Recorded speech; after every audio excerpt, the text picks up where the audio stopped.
Bem-vindo à Saúde Emocional. Camila, tudo bem? Tudo bem comigo, Jason? Algumas doenças, quando a gente descobre que está com algum probleminha, o que acontece? Primeiramente, a gente entra em pânico. Mas, na verdade, a gente pode usar todo esse contexto como uma excelente oportunidade de autoconhecimento, de mudanças de hábitos na nossa vida, de uma maior reflexão sobre a nossa conduta e nosso comportamento. O que você acha disso? É justo isso que abordamos no programa, não? Com certeza, justo isso que abordamos no nosso programa. E aqui a gente traz temas também para serem refletidos e pensados, como mentira, aonde Eugênio Mussac vai trazer aí boas palavras sobre o assunto. O que mais? Parece que a Eugênia vai dar um ângulo bem interessante sobre mentira. O que mais hoje? Vamos falar hoje sobre Tai Chi. Alex vai falar também muitas informações interessantes sobre os efeitos benéficos do Tai Chi. Claro, ele é um super relaxamento. E a nossa entrevista vai ser sobre transtornos alimentares. Se você tem aí alguma curiosidade sobre esse assunto, assista essa matéria.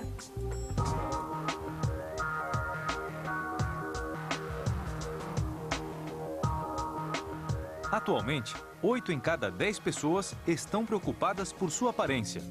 E, em alguns casos, essa preocupação chega a ser exagerada. Os distúrbios alimentares são um problema comum hoje em dia. Entre os mais conhecidos estão a anorexia e a bulimia.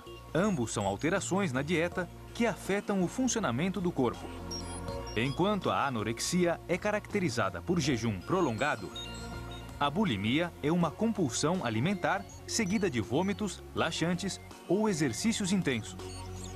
Certamente, por causa da exigência estética que sofre a sociedade atual, 90% dos afetados por esses transtornos alimentares são mulheres.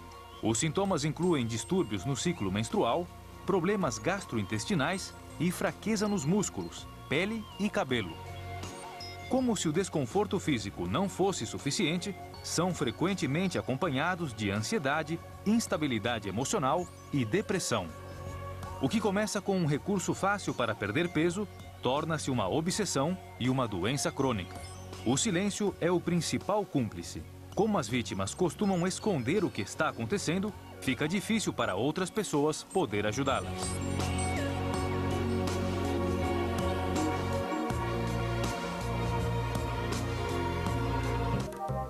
Estamos aqui com o Dr. Marcelo Drático, clínico geral, e o psicólogo Armando Ribeiro para tratar desse tema. Na matéria, nós ouvimos falar mais sobre bulimia e anorexia. Doutor Marcelo, existem outros tipos de transtornos alimentares? Camila, existem vários tipos e acho que é importante que os nossos ouvintes prestem bastante atenção. Essa matéria é muito importante porque muitos desses transtornos passam despercebidos, né? Uma coisa muito importante, quando a gente fala de anorexia, a gente está falando de uma doença potencialmente fatal e que, em geral, o paciente nega ou até não percebe no início. Então, a participação da família, dos amigos, é muito importante. Além da anorexia e da bulimia, nós temos uma série de outros transtornos alimentares que, ao contrário, podem aumentar demais o peso dos indivíduos, né? A minha experiência no consultório é muito interessante. Eu tenho pacientes que têm compulsões alimentares específicas, né? Por exemplo, por determinada bala, daquela cor, daquela marca e só aquela. Ou por certos tipos de bolachas doces, como aquelas que as crianças gostam, mas especificamente um tipo só. E nós temos as hiperfagias, que é aquele pessoal que come grandes quantidades de calorias e, em geral, carboidrato. Por quê? Porque o carboidrato normalmente traz uma sensação de conforto cerebral e o corpo que precisa de energia, cansado, com o carboidrato também melhora. Então é uma melhora temporária, momentânea, falsa, física e mental, né? Além disso, existem compulsões do tipo comer noturno, que é aquela pessoa que come muito à noite, e isso não é normal, ela precisa procurar ajuda. E as compulsões episódicas, é aquela pessoa que de tempos em tempos come sem controle. Exatamente. Então, esses transtornos não é uma questão apenas de um hábito, ela é considerada uma doença mesmo. Esse é o ponto mais importante da nossa conversa. São doenças, precisam de tratamento correto E as questões comportamentais, como a pressão da sociedade pela estética ou pelo baixo peso, vamos dizer assim, ou as próprias distorções de imagem corporal das pessoas, elas são fatores agravantes normalmente.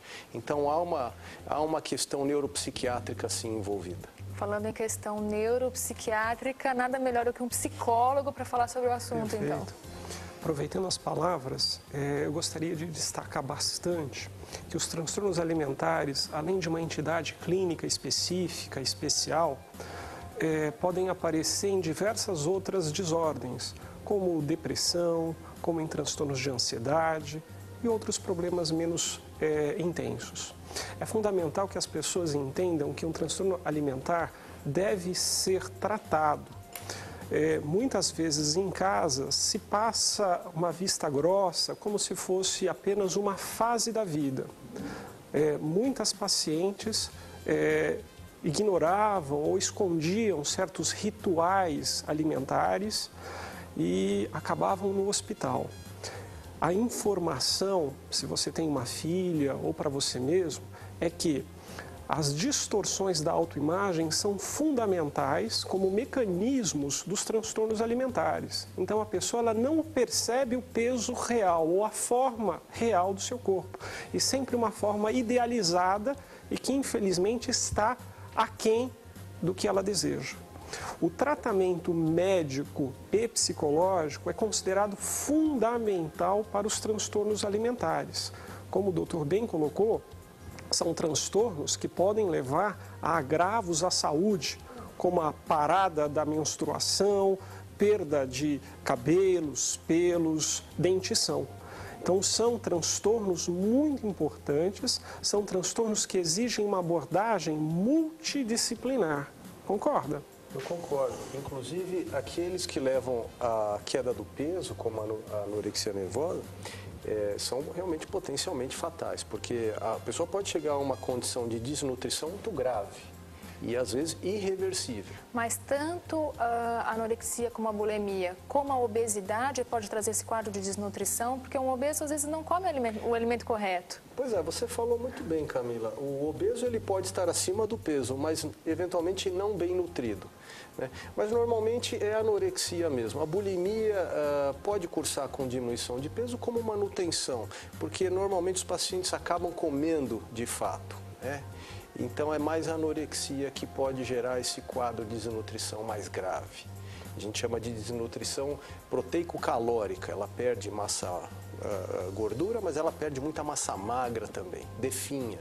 Exatamente. Então, aqui vimos a importância de uma equipe multidisciplinar atuando, tanto com a nutrição, como terapias corporais, dando o limite de corpo, como o Dr. Marcelo falou, tratamento psicoterápico. E eu gostaria só de fechar com um pequeno conselho, doutora Manu, que pode dar para essas pessoas. Perfeito. O que nós sabemos hoje de fundamental do ponto de vista psicológico é que a terapia cognitivo-comportamental ela é uma terapêutica eficaz e segura para esses casos, mas não deve ser sozinha.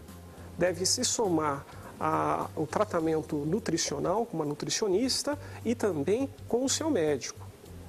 Eu acho que a medicação nesses casos é muito importante. E eu acho que o mais importante é o suporte familiar e social. Isso faz muita diferença no sucesso do tratamento. Concorda? Concordo plenamente. Claro, porque nem sempre a pessoa se reconhece e considera que tem um problema, né? Isso precisa de uma vigília, porque há muito abandono de tratamento por esses pacientes também, né? Sim. Ok. E deixar uma mensagem.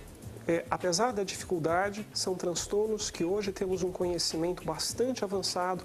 Busque uma orientação adequada e que você se livrará ou diminuirá bastante os riscos à sua saúde. Muito obrigada pelas informações ricas não somente para as pessoas que sofrem desses transtornos, mas também para a família.